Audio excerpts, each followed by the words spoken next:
కాకినాడ జిల్లా ప్రతిపాడు ఏపీ ఉప ముఖ్యమంత్రి గుంతెల పవన్ కళ్యాణ్ జన్మదినోత్సవం సందర్భంగా ఏలేశ్వరం మండలం లింగపర్తి గ్రామంలో ఉచిత కంటి వైద్య శిబిరం, రక్తదాన శిబిర నిర్వహణ. జనసేన పార్టీ నియోజకవర్గం ఇన్ఛార్జ్ పర్పుల తమ్మయ్య బాబు ఆధ్వర్యంలో నిర్వహించిన వైద్య శిబిరాన్ని ప్రారంభించిన స్థానిక ఎమ్మెల్యే పర్పుల సత్యప్రభ ప్రతి ఒక్కరూ పవన్ కళ్యాణ్ ఆశయాలను ముందుకు తీసుకువెళ్లాలి, జన సైనికులు ఇలాంటి సేవా కార్యక్రమాలు మరెన్నో చేయాలని కోరుకుంటున్నారని అన్నారు.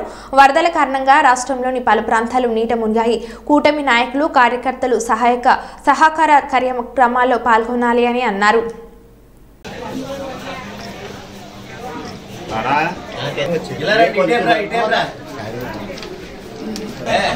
ఓకే ఒక్క నిమిషం సార్.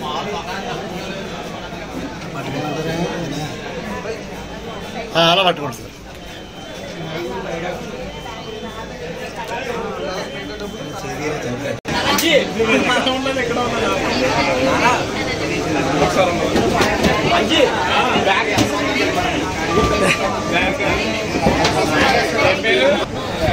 అలా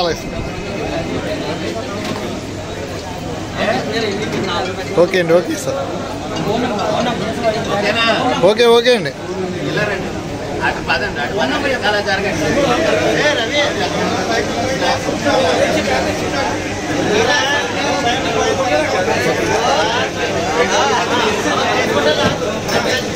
ఆంధ్రప్రదేశ్ రాష్ట్ర ముఖ్యమంత్రి వర్యులు జనసేన పార్టీ అధ్యక్షులు పవన్ కళ్యాణ్ గారి జన్మదినం సందర్భంగా రాష్ట్ర వ్యాప్తంగా ఆయన యొక్క పుట్టినరోజు కార్యక్రమాలు రాష్ట్రం అంతా జరుపుకుంటుంది.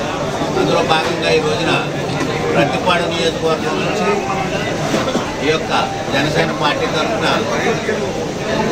ఈ లింగపర్తి గ్రామంలో పవన్ కళ్యాణ్ గారి అభిమానులు, జన సైనికులు అందరూ కూడా రక్తదాన శిబిరం నిర్వహిస్తూ ఉన్నారు. అలాగే ఎవరైతే పేదవారు ఉన్నారో వాళ్ళందరికీ కూడా ఉచిత కంటి వైద్య శిబిరం కూడా నిర్వహిస్తూ ఉన్నాం.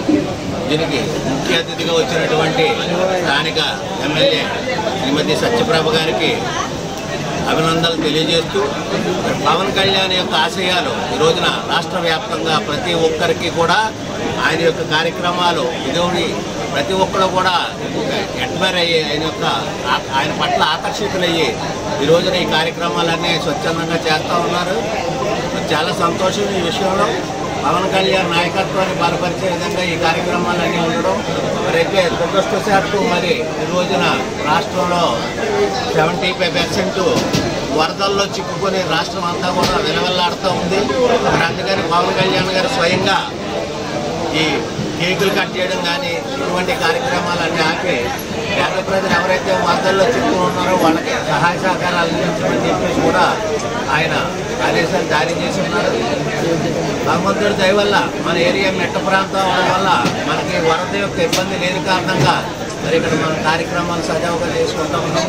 పవన్ కళ్యాణ్ మరెన్నో సంవత్సరాలు ఇటువంటి పుట్టినరోజులు ఘనంగా జరుపుకోవాలని ఈ రాష్ట్రంలో ఉన్నటువంటి తాడిత పీడిత ప్రజలందరికీ కూడా ఆయన ఒక పెద్ద ఆశాకిరణంగా మారి ఈ రాష్ట్రంలో ఉన్నటువంటి బడుగు బలహీన వర్గాల వాళ్ళందరూ